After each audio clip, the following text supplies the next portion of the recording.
Donc avec deux facilitatrices et nous allons un peu explorer le métier de ce métier-là un peu particulier qu'on retrouve beaucoup à Nuit debout. Ça permet justement d'instaurer un dialogue entre des commissions, dans des commissions, en intercom comme on dit, c'est-à-dire entre les commissions.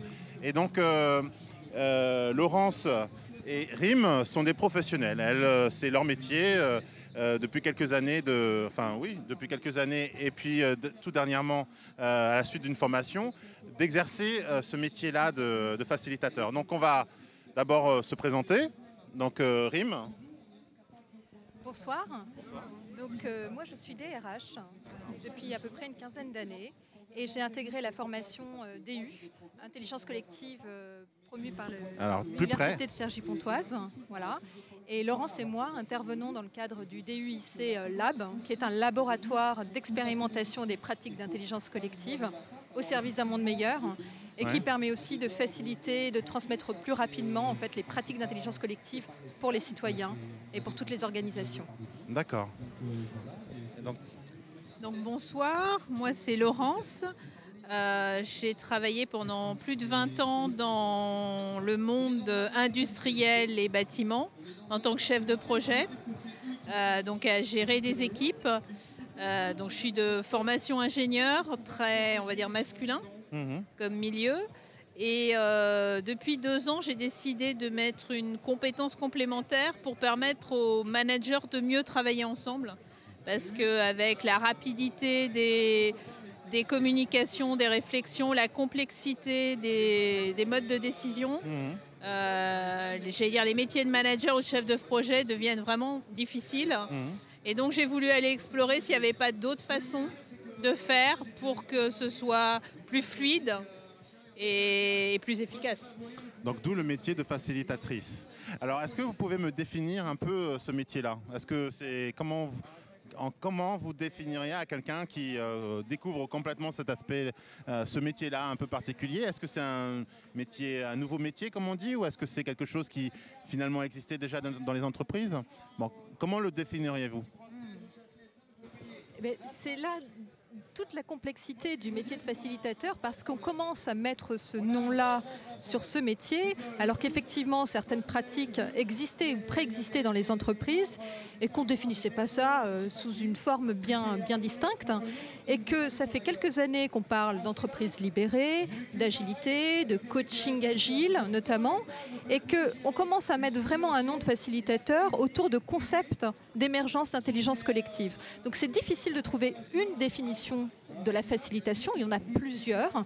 Elles coexistent et elles permettent de co-créer en fait un métier qui est en émergence, qui commence là depuis quelques années à voir le jour et qui ne fait que prendre de la place, de l'ampleur en fonction de la complexité du monde actuel. Je laisse Laurence compléter. Oui, on est vraiment dans une notion d'apprenance et même la formation qu'on suit ou que j'ai suivie l'an dernier, aussi bien, j'allais dire, les gens qui étaient en formation ou en formateur étaient aussi en apprenance. Donc on est à chaque fois en train de faire le chemin, parce qu'il n'y a pas de règles, il n'y a pas de méthodologie précise en disant, je sais pas moi, si tu veux être plus heureux ou si tu veux être plus heureux au travail, il faut que tu suives 1, 2, 3, 4. Ça n'existe pas. La définition du bonheur est aussi remise à... Voilà.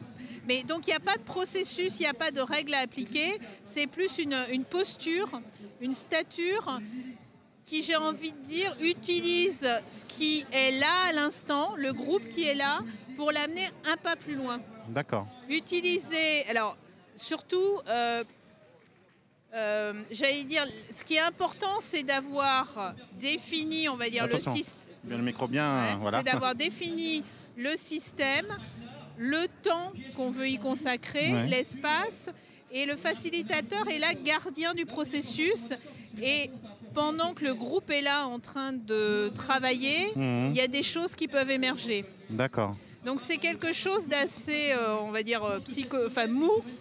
C'est difficile, moi, en plus, en tant qu'ingénieur, c'est vrai que c'est pas forcément ce que j'avais l'habitude. Et il faut, en tant que facilitateur, j'ai envie de dire, être à l'aise avec l'inconnu et pouvoir avancer dans quelque chose qui n'est pas connu, qui n'est pas défini à l'avance. Ça me fait penser à quelque chose de méta. C'est-à-dire que, et j'ai presque envie de dire que c'est la maîtrise d'un méta-processus. C'est-à-dire qu'on essaye de travailler la trajectoire que va faire un groupe, pas psychologiquement, mais peut-être un peu émotionnellement, ou en tout cas dans les interactions qu'ils ont avec le reste ou un individu. Et c'est ça que, à étape par étape, ils vont arriver à passer d'un état à un autre, comme vous disiez tout à l'heure. Donc il y a cet aspect de transformation aussi qui est très important, non ? Alors c'est vrai que là tu touches du doigt quelque chose de super important, c'est le Saint Graal, hein, la position méta. C'est celle à laquelle on aspire toutes et tous en tant que facilitatrice ou facilitateur. Il y a plusieurs stades de transformation même du métier de facilitateur. Tu as le premier stade qui est celui du garant du cadre. Tu as un cadre, une membrane de confiance que tu instaures en fait dans la facilitation d'un groupe. C'est le premier stade de la facilitation. Tu as le stade aussi de l'expérimentation d'outils dont on parlera probablement, qui sont des outils qui permettent de faire en sorte de faire émerger de l'intelligence collective. Donc c'est à ce stade-là de l'expérimentation des outils. Tu as le troisième stade qui concerne, on peut comparer ça comme une sage-femme, d'accoucheur de talent, d'accoucheur d'un certain nombre d'idées novatrices, de créativité. Et ça se fait en permettant cet accouchement d'idées, tout en respectant le cadre et tout en préservant la confiance que les membres d'un collectif peuvent avoir les uns envers les autres. Et tu as le quatrième stade du facilitateur, et qui pour moi est le Saint Graal, c'est la position méta. C'est celle où tu mets ton ego de côté en tant que facilitateur pour faire en sorte d'avoir un regard acteur, donc on peut parler de facilitateur plutôt que de facilitateur, et en même temps, tu es dans le processus. Voilà. Laurence ? J'avoue que tu as bien résumé les différentes positions. Qu'est-ce que je pourrais rajouter là-dessus ? Là-dessus, à la limite, je vais peut-être être plus dans du concret et dire qu'en fait, suivant la situation du groupe qu'on trouve, on peut aller plus ou moins loin. Oui. Mais ce qui est bien, c'est que même si c'est dans une organisation hyper hiérarchique et tout, on peut arriver à quand même faire un pas, faire un pas plus loin, à avancer. Après, il y a la notion, on va dire, de durée dans le temps. Parce que pareil, toutes ces transformations, elles ne se font pas en claquement de doigts. Elles se font sur des années. Mais alors, c'est cet aspect-là dont je voulais aussi un peu parler, c'est la difficulté peut-être, on a une vision peut-être un peu stéréotypée de la France, peut-être un peu caricaturale d'une France qui est très hiérarchique dans l'entreprise et qui est très sclérosée dans les rapports au travail, ou en tout cas rapport au patron, au chef. Et donc, est-ce que c'est un vrai problème pour mettre en place des processus de facilitation ? J'ai envie de dire non, et moi personnellement, je n'ai pas forcément vécu. J'allais dire, après, c'est aussi au manager de trouver sa place dans l'organisation. Et moi, par exemple, en tant que chef de projet, par exemple, quand j'étais en détachement chez des clients, j'avais une équipe à gérer et j'étais assez autonome dans la gestion de mon équipe. Donc après, c'est vraiment aussi, je pense que à chaque endroit, on peut trouver un mode de faire un pas plus loin si on en a vraiment envie. D'accord. Mais dans cette transformation qui est mise en place, il y a, j'ai envie de dire, des rois qui perdent un peu leur couronne, quoi. Ça peut se passer. Je veux dire, c'est quelquefois même le fait même qu'une personne s'est adressée par l'ancienneté cette couronne, que ça devient un peu compliqué dans le fonctionnement de l'entreprise ou d'un groupe. Donc là, il s'agit de faire peut-être comprendre que cette couronne, pour qu'elle soit efficace ou qu'elle soit productive, qu'il faut peut-être un peu la partager, non ? Alors comment on fait dans ces cas-là pour faire comprendre, faire passer le message ? Eh bien, je dirais tout simplement que quel est le plus important ? C'est de perdre sa couronne ou de perdre son royaume ? C'est la véritable question. On est dans un monde qui s'accélère aujourd'hui de telle façon à ce qu'on ne peut pas s'exclure d'une transformation qui est indispensable. Et c'est vrai que tu parlais d'organisation pyramidale comme si c'était un fléau. C'est ça qui nous a permis de vivre pendant des décennies et des siècles. C'est quelque chose qui a été instauré par des conditionnements qui ont fait que les structures ont réussi à faire en sorte qu'on est dans une société moderne. Donc il n'y a pas non plus de caricature ou de mode manichéen du bien ou du mal. C'est qu'est-ce qu'on peut extraire en termes de substantifique moelle de ce qu'il y a de meilleur dans une organisation pyramidale et faire en sorte de créer et d'innover et de trouver en tant que facilitateur des moyens d'innover pour faire en sorte qu'on survive dans un monde qui s'accélère. Voilà. Mais alors, du coup, je suis un peu piqué parce que je me dis que si à Nuit debout, on essaye de poursuivre un idéal un peu horizontal, c'est un des choix qu'on voudrait faire. Alors du coup, effectivement, on a été conditionné pendant des années à fonctionner de manière pyramidale. Mais j'ai envie de dire, mais est-ce que tout ça, c'est pas une fabrication de consentement? Est-ce que c'est justement pas le principe du debout? C'est-à-dire, ils sont géants parce que nous sommes à genoux, donc nous nous levons, donc nous sommes debout, quoi. Et donc c'est le principe justement de la Boétie et de la servitude volontaire de s'émanciper de d'une forme de servitude où il y a une hiérarchie, il y a quelqu'un au-dessus à qui on est censé obéir de manière automatique. Et donc, dans le passage d'une structure peut-être justement où il y a cette personne au-dessus et nous qui sommes peut-être à genoux, est-ce qu'il n'y a pas une transition pour qu'on se retrouve à peu près tous au même niveau en tant qu'individu? Alors ça peut être quelqu'un d'organisateur, de gestionnaire de l'équipe, ça peut être un coach, enfin comme on dit en agilité, mais est-ce qu'il y a besoin d'une fabrication d'un nouveau consensus, d'un nouveau consentement, ou est-ce que c'est pas quelque chose de plus naturel de fonctionner de manière collective, ou est-ce que finalement le naturel c'est juste ou la culture en tout cas c'est juste une fabrication d'une histoire longue et à force de vivre dans un type de structure on finit par s'y habituer et finalement c'est pas trop l'horizontalité qui compte. Pardon. Alors, 2-3 choses. Je pense que la culture et la culture d'entreprise ou la culture est très importante. Et donc, c'est à partir du moment où on fait des transformations, où on fait tomber des croyances, et par exemple, la croyance qu'on a quelqu'un au-dessus sur lequel on peut pas agir, ça aide. Ce qui me titille, là, c'est de dire... on s'est levé et on a quelqu'un au-dessus qui veut pas que... Et si, à la limite... on ne voyait pas, j'allais dire, le gouvernement, le truc, le machin, comme ayant envie aussi de faire avancer les choses. Et chacun a envie, avec des moyens qui sont différents, avec des modes différents. Et du coup, j'ai presque envie de dire, c'est un peu comme l'enfer, les bonnes intentions, l'enfer est pavé de bonnes intentions. Du coup, ça veut dire, moi, mon idée, c'est plutôt de dire, on va mettre ensemble tous ceux qui ont envie de construire, même si a priori on se dit mais pourquoi ces deux-là ils vont aller au même endroit, et faire en sorte qu'il y ait quelque chose qui émerge de ce système qui est beaucoup plus global que simplement à la limite ceux qui sont à genoux et ceux qui sont là-haut avec la couronne, quoi. Oui, et tu parlais de ligne horizontale et de consensus et de consentement. Il faut savoir qu'effectivement le consensus est un mode de décision, mais qui a également ses limites. Et on le voit bien d'ailleurs à Nuit debout sur ces dernières semaines. Tu parles de leader, de leadership, etc. Le fait qu'on soit dans une forme de facilitation de l'émergence de la co-créativité de personnes qui sont au même niveau n'empêche déjà pas, le leadership, et au contraire, il est souhaitable, n'empêche pas des modes de décision qui se fassent par le biais du consentement, parce qu'on voit bien que le consensus, à un moment donné, a ses limites, parce que il y a une forme de clivage entre, d'une part, laisser la parole émerger, faire en sorte que chaque parole individuelle soit prise en compte et respectée. Ça, c'est primordial dans la facilitation. Et en même temps, poser des actes, prendre des décisions. Carl Gustav Jung avait dit que pour toute transformation et que pour tout changement, il y avait 3 conditions qui s'opèrent et qui doivent être réunies. La première, c'est qu'il y a une prise de conscience de ce qui ne va pas. C'est la condition sine qua non.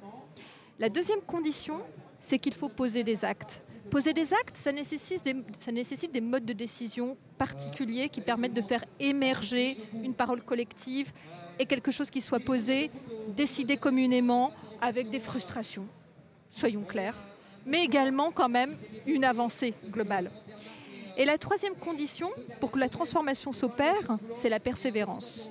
Voilà, donc c'est tout l'enjeu de Nuit debout, très clairement. Alors tout ça, j'imagine que cette phase de transformation s'accompagne d'un certain nombre d'outils. Des outils, on ne parle pas d'outils là, de logiciels, on ne parle pas de stylos, de papier, etc. L'intelligence collective peut vraiment, j'allais dire, se déployer, se développer avec des outils collaboratifs qui permettent, par exemple, j'en prends un, par exemple Loomio, où on peut mettre un débat et avoir des décisions, avoir des échanges avant la décision. Donc l'intérêt aussi de l'informatique ou du développement technologique permet aussi d'améliorer l'intelligence collective. C'est pas le tout, mais c'est pas négligeable. Alors, j'ajouterais juste quelque chose. Tu parlais de logiciels. C'est important de déprogrammer nos logiciels individuels. Voilà, pour faire en sorte qu'il y ait un nouveau logiciel qui se mette en place. Donc c'est très intéressant que tu fasses un parallèle avec l'informatique. Oui, alors mais justement, du coup, j'ai presque envie de faire cette petite parenthèse, mais c'est une petite virgule. Mais est-ce que le numérique n'a pas permis justement à la facilitation d'émerger d'une certaine manière? Est-ce que le mode de développement, le rapport individuel finalement au travail qu'est l'acte de programmer et ce partage de connaissances que sont par exemple les systèmes comme Linux, etc., où on arrive ensemble à construire un système très compliqué, est-ce que tout ça finalement n'a pas favorisé l'émergence de cette idée de travail collectif? Alors, moi, je ne suis pas une spécialiste des systèmes informatiques. D'ailleurs, ça me hérisse un peu le poil quand on parle de ce genre de choses parce que je suis plus sur des relations à cœur humain. En revanche, ce qui est certain, c'est que ça permet une connectivité et une accélération de la transmission de l'information. Voilà, pour moi, c'est comme ça en tout cas que je l'entends.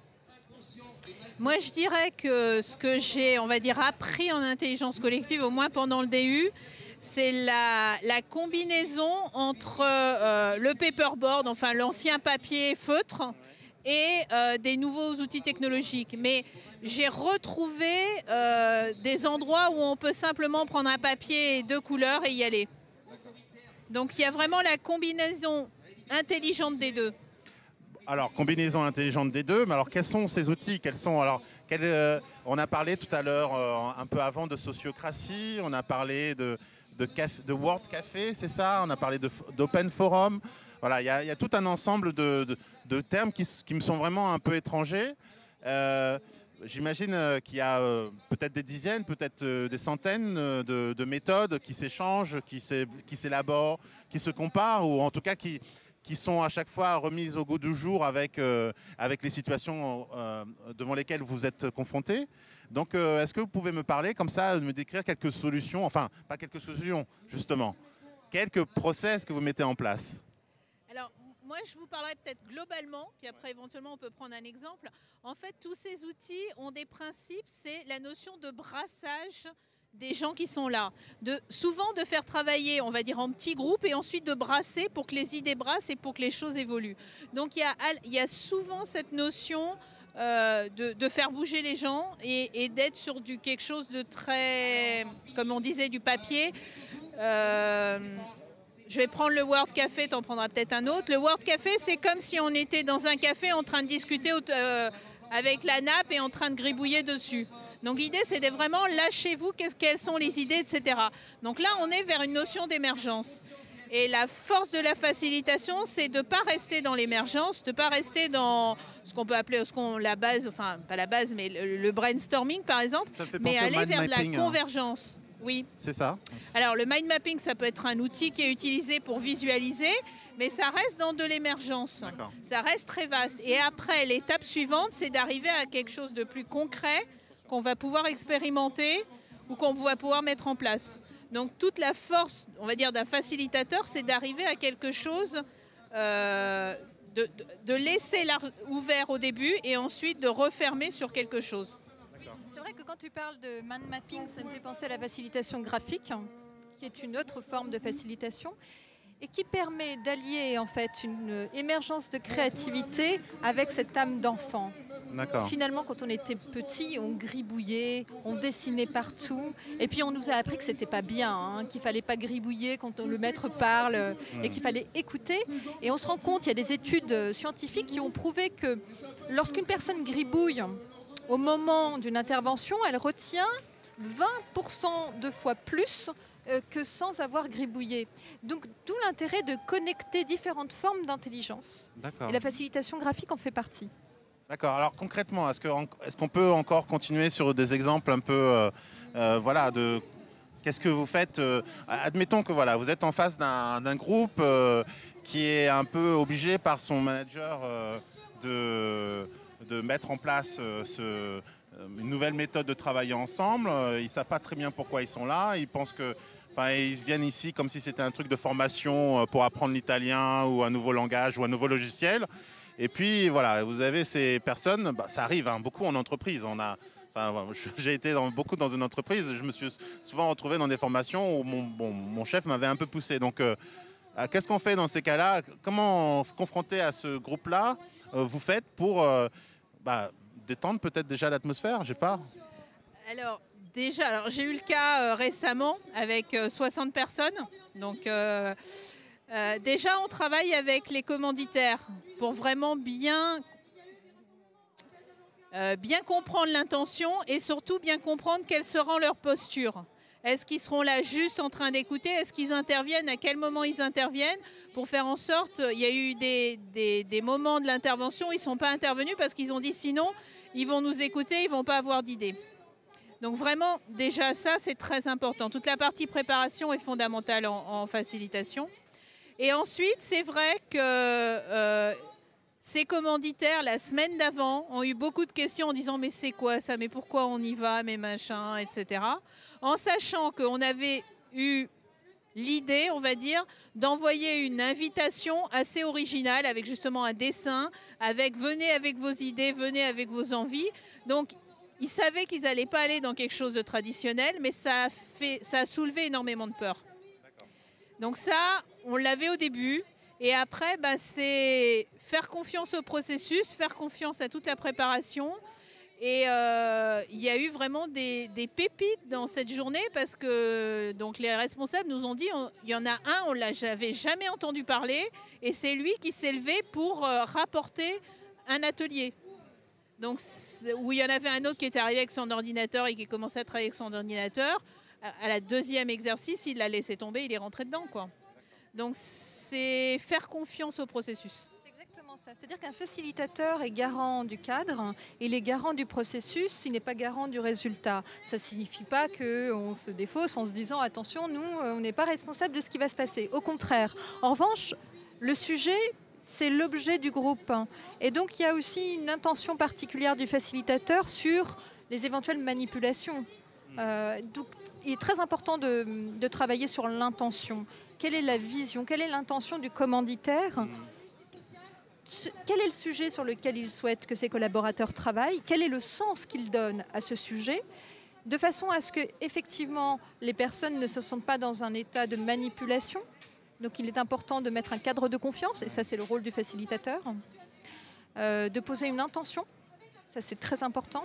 Et puis, après, tu as des techniques, je veux dire, la météo. Et puis, connecter. La météo. Voilà. Alors, la météo, comment tu te sens là, maintenant?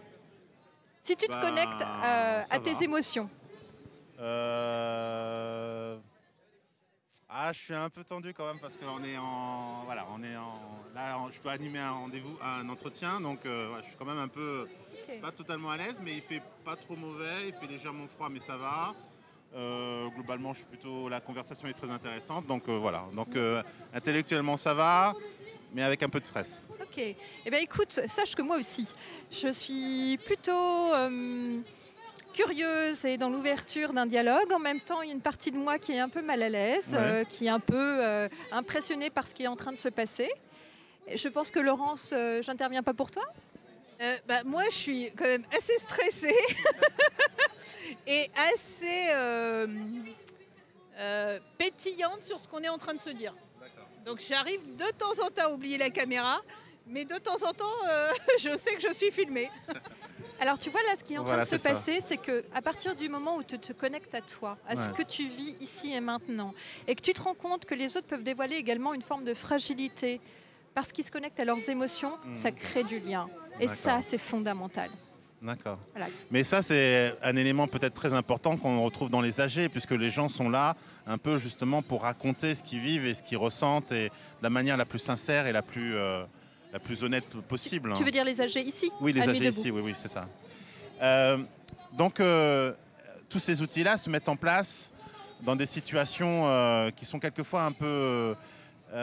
qu'il faut déminer quelquefois, parce que ben voilà, vous avez assisté à un CE, comment on dit, c'était quoi ces conseils de... un CE, un comité d'entreprise, voilà. Et dans le comité d'entreprise, quand on est DRH, en général, on sait à l'avance ce qui va être annoncé. Et donc là, vous avez un certain nombre de syndicats qui sont en face de vous. Et donc vous allez devoir annoncer, l'entreprise ne fait pas autant de bénéfices qu'elle ne devrait faire avec les investissements qu'elle a mis en place. Elle voudrait faire plus d'investissements, mais pour cela, il va falloir réduire la masse salariale. Je sais pas, je prends un truc qui me paraît être l'exemple le plus classique. Là, dans ce cas-là, il y a quand même, l'entreprise va passer par une phase de transformation qui va, pour certains, être assez difficile parce que ça correspond à la fin d'une carrière, peut-être un départ à la retraite. Pour d'autres, ça va être le démarrage d'une nouvelle carrière dans une entreprise ou de créer sa propre entreprise. Pour d'autres, ça va être vraiment de se retrouver au chômage ou peut-être en attente d'une formation. Donc voilà, ça crée un changement et donc c'est posé là. Et donc là, comment on fait quand on est appelé soit par un PDG pour dire voilà, je suis confronté à cette situation-là, il faudrait faciliter cette transition pour faire en sorte que ça se passe le mieux possible.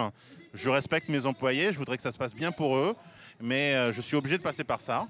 Et ou bien quelquefois, des fois, c'est presque la question que j'ai envie de vous poser, mais je ne suis pas certain que vous me répondiez honnêtement, mais est-ce que des fois, les choses sont dites de manière beaucoup plus crue en disant non, là, c'est pas possible, il faut réduire de 20% et c'est votre boulot de nous aider à passer à cette réduction de 20%. Donc, je ne sais pas si c'est probablement caricatural, mais voilà.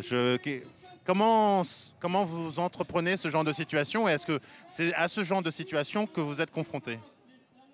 C'est très compliqué parce que là tu mêles plusieurs sujets complètement différents et parfois convergents.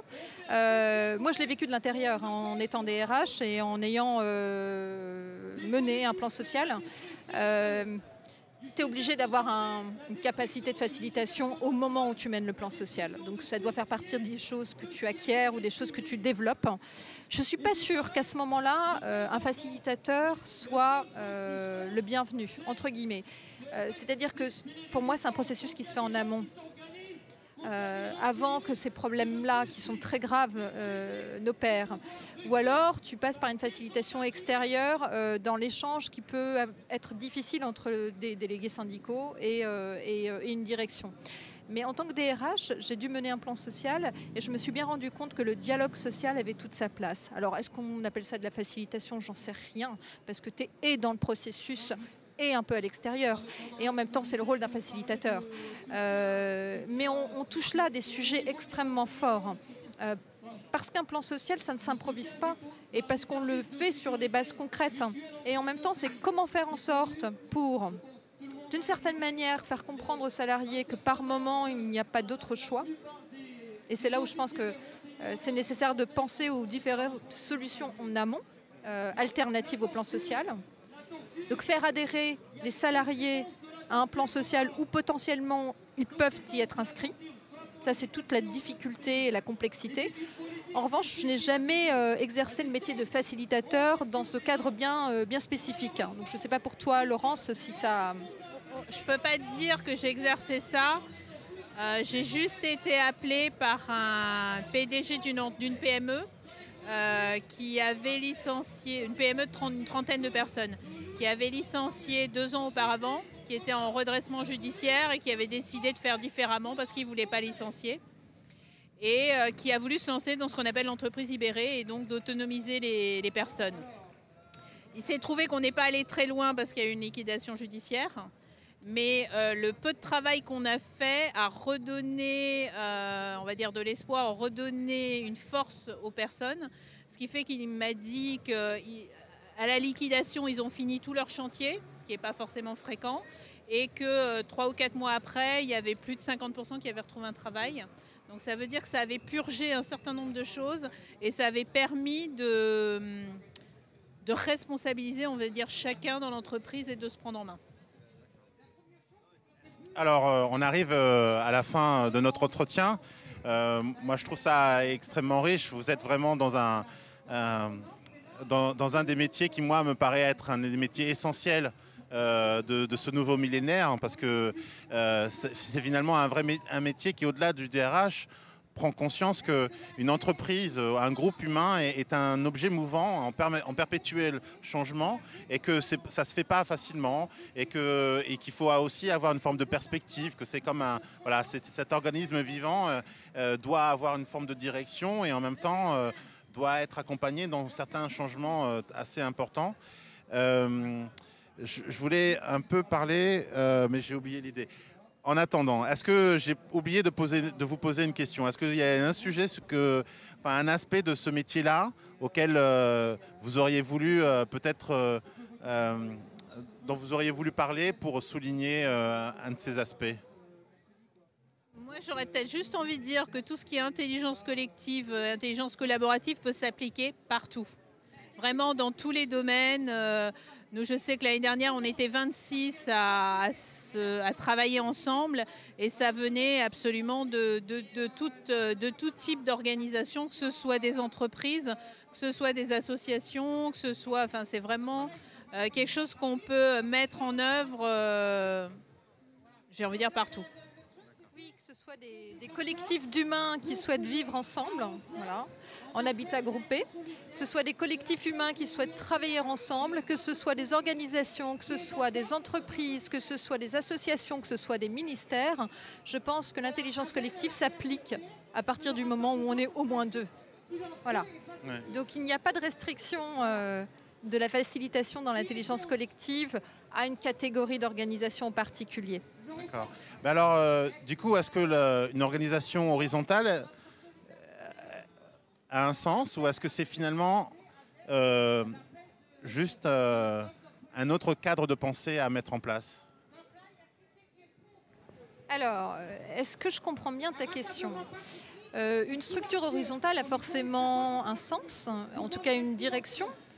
Le tout, c'est de pouvoir apprivoiser et appréhender cette nouvelle forme de structure, parce qu'on a plus l'habitude de parler de structure verticale et de structure pyramidale.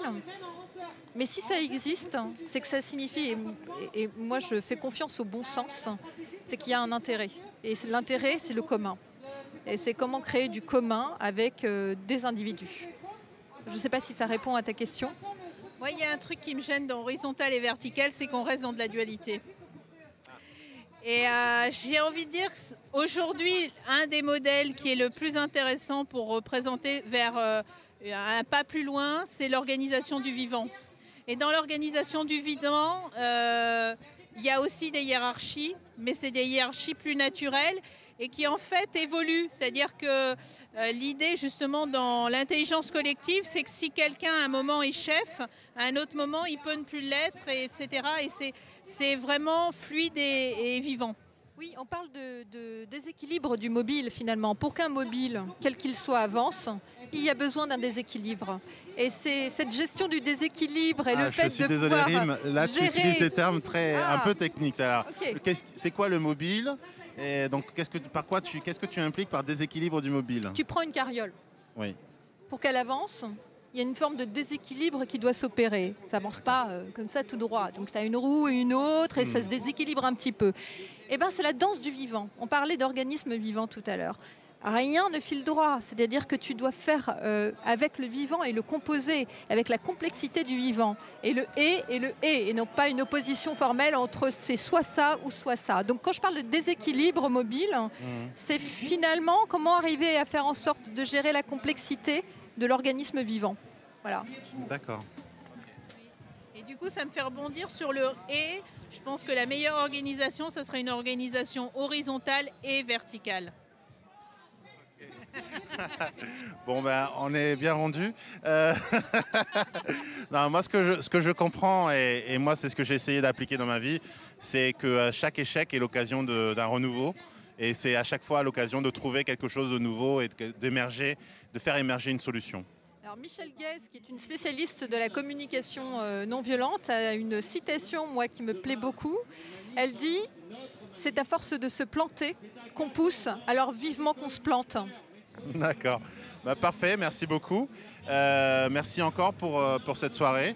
Et puis j'espère qu'on vous recroisera dans les allées de Nuit debout et qu'on continuera ces conversations parce que on est dans un endroit où les choses se construisent un peu au fur et à mesure. On a eu tout à l'heure une discussion avec Adrien de la commission éducation qui était passionnante aussi sur les nouveaux modes éducatifs en France et ceux qu'on aimerait bien faire émerger, voire certains refaire émerger, parce qu'il y a certains modèles qui existent depuis le début du XXe siècle. Donc voilà, il y a encore plein de choses à explorer parmi les choses qu'on va faire à Nuit debout, qui me donnent beaucoup d'espoir, parce que finalement, ça veut dire que toutes les solutions sont là. Il faut juste qu'on arrive à les faire merger et à les faire coexister ensemble. Et finalement, c'est vraiment le fondement d'un organisme vivant, c'est d'arriver à s'adapter à l'environnement dans lequel il vit. Voilà, merci beaucoup. Merci et puis à très bientôt.